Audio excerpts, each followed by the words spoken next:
I turned to the mayor and I said, "You don't believe that, do you?" And the next speaker will be none other than a good friend who I've also worked with over the years, the Vice President of Richmond City Council. She is in her 4th term representing the 6th District, and actually we stand in the 6th District. I appreciate her work, I appreciate her support to the Slave Trail Commission and all that she has done to help us again to get to this point. Please join me in welcoming none other than the Honorable Ellen F. Robertson.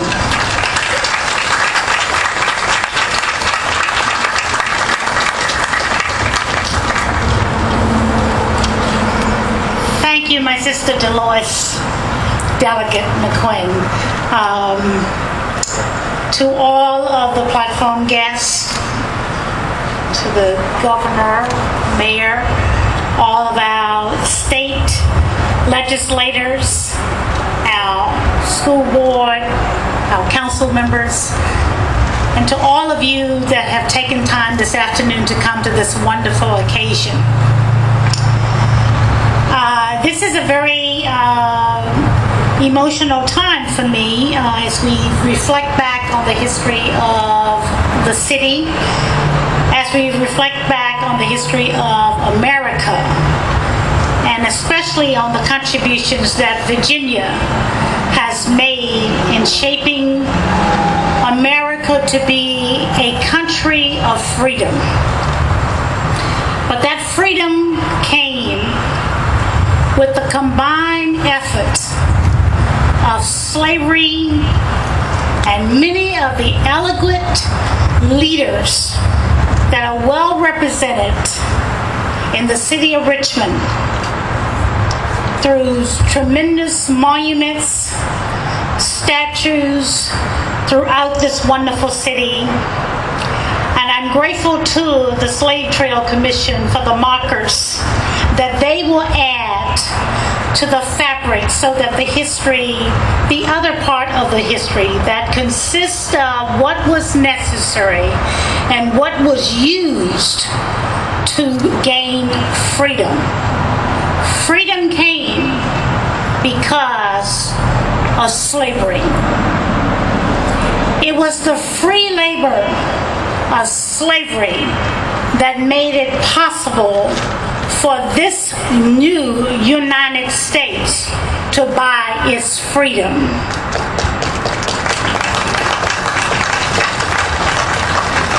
And today, we have done a pretty good job at celebrating the Constitution, the Declaration of Independence, the Bill of Rights, which gave us lots of freedom and continue to provide for us to live a life of liberty and freedom. But we've not done well to create the same knowledge of value that slavery made it possible for us to buy our freedom. But today, we're making a major step, and there will be footprints left that we will always be able to walk in. I want to thank the Slave Trail Commission. I want to thank Reverend McQuinn for her leadership, and we look forward to continue this path as we grow, that we will celebrate liberty, but not at the expense of having slavery as a partner.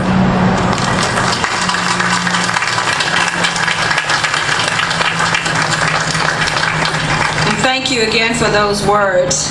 At this time, we are joined also by our next speaker, who is one of my colleagues in the Virginia General Assembly.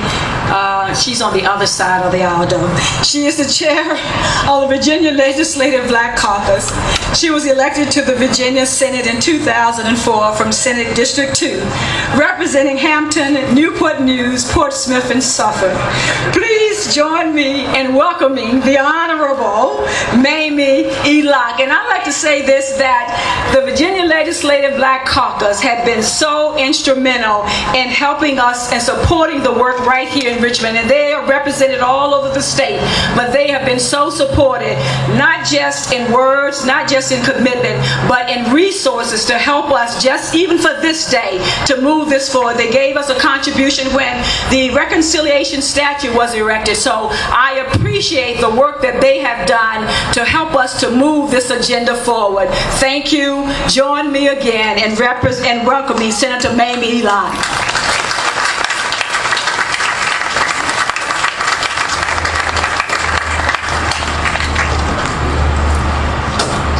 Congressman Scott, Governor McDonald, Mayor Jones, and everyone assembled, my colleagues in the General Assembly, good afternoon. I can assure you, Governor, that I have not moved to the other side of the aisle. I'm at the other end of the Capitol.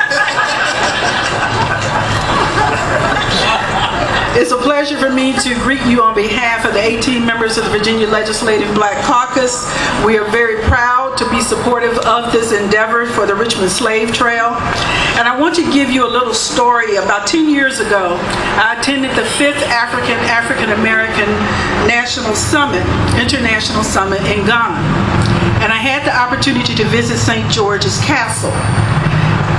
Remove from your minds the fairy tale version of a castle, because this particular castle was a slave-holding establishment.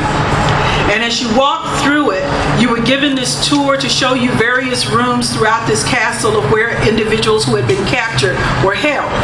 And you look into these rooms that could barely hold 30 to 50 people, that we were told that held up to 200 or 300 people as they awaited the ships that would take them across the Atlantic. And moving further into the castle, you were shown a room that held those who were rebellious. And those who were rebellious were stuck into this room that could probably hold 10, and there were either 100 or more in those rooms. Then we were taken to a door that had at the top of it the door of no return. And as you opened that door, you looked out onto the Atlantic. And that was where slaves went through to get onto the boats that would take them to the ships that would have them cross the Middle Passage. Even as I experienced that day and walked out onto the platform, in my mind I said, okay, this could be a sad occasion, but I must be reminded that if it was my ancestor that was getting on the boat, going to the ship that would cross the Atlantic, that ancestor survived. Otherwise, I wouldn't be standing here.